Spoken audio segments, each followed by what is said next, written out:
राजमहाराज की कहानी, न्यायप्रिय राजा की गाथा। बहुत समय पहले की बात है।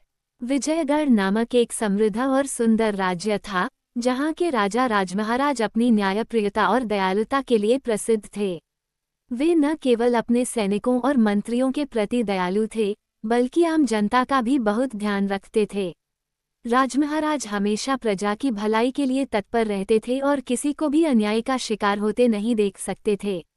प्रजा का प्रिय राजा राजमहाराज हर महीने अपने राज्य का भ्रमण करते और लोगों की समस्याएं सुनते। एक बार भ्रमण के दौरान उन्होंने देखा कि गांव के एक वृद्ध किसान रामदास की जमीन पर जबरदस्ती एक अमीर साहूकार कब्जा कर रहा था। रामदास ने राजा से न्याय की गुहार लगाई। राजमहाराज ने तुरंत न्यायालय में दोनों पक्षों को बुलाया।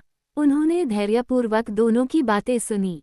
जांच के बाद पता चला कि रामदास सही कह रहा था और साहूकार ने उसे धोखे से जमीन के कागजों पर अंगूठा लगवा लिया था।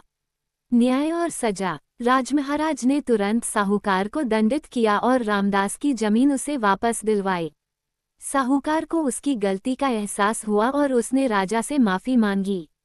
युद्ध और विजय। इसी दौरान पड़ोसी राज्य के राजा भानु प्रताप ने विजयगढ़ पर आक्रमण कर दिया।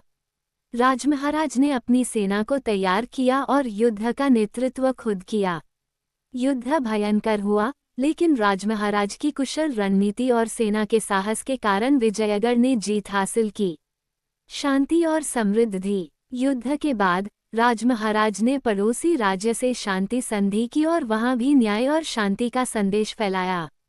उनके शासन में विजयगढ़ एक बार फिर समृद्ध और शांतिपूर्ण राज्य बन गया। सीख। राजमहाराज की कहानी हमें सिखाती है कि न्याय और करुणा के साथ शासन करने वाला